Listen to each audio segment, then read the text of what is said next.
Hi lovelies, Louise here. Just wanted to share a few thoughts with you this morning about standing out and being outstanding.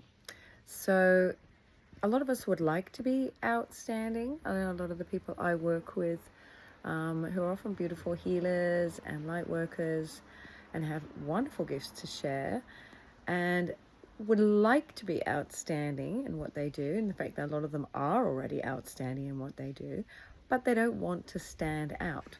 So how do you be outstanding if you don't want to stand out?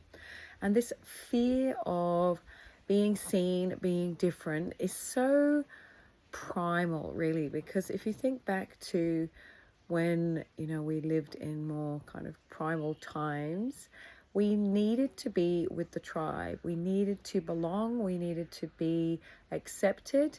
We didn't want to stand out because that meant we would draw attention to ourselves. That meant we might be in danger. That meant we might be rejected, excluded, and anyone who was cast out from the tribe, exiled, probably wouldn't survive. So there's a really primal fear there around standing out, that it's not a good thing. And many people that I work with have such beautiful gifts to share, but at the same time, they don't want to stand out.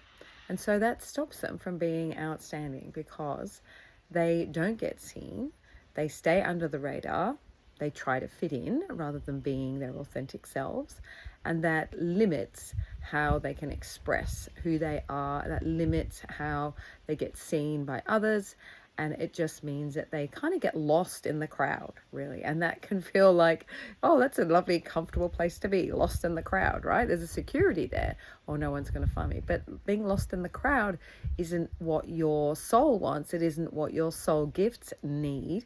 It isn't what your soul signature is, that unique frequency of you. It doesn't want to be lost in the crowd. It shouldn't be lost in the crowd.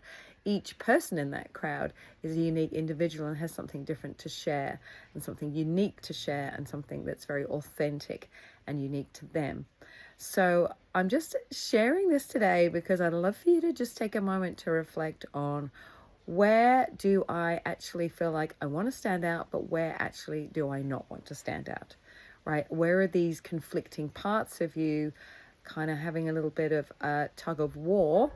And what you're probably experiencing is that the part of you that's afraid to stand out, afraid to be seen, is going to be the part that wins, because we're wired to stay safe.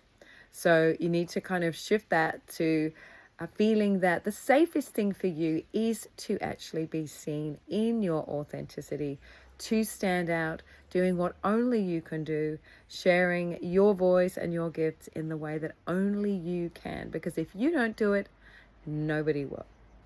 So think on that for today, and I am always here to support any of you who would love, love, love to be sharing more of your voice and your soul signature and your beautiful unique gifts with the world. Have a great day.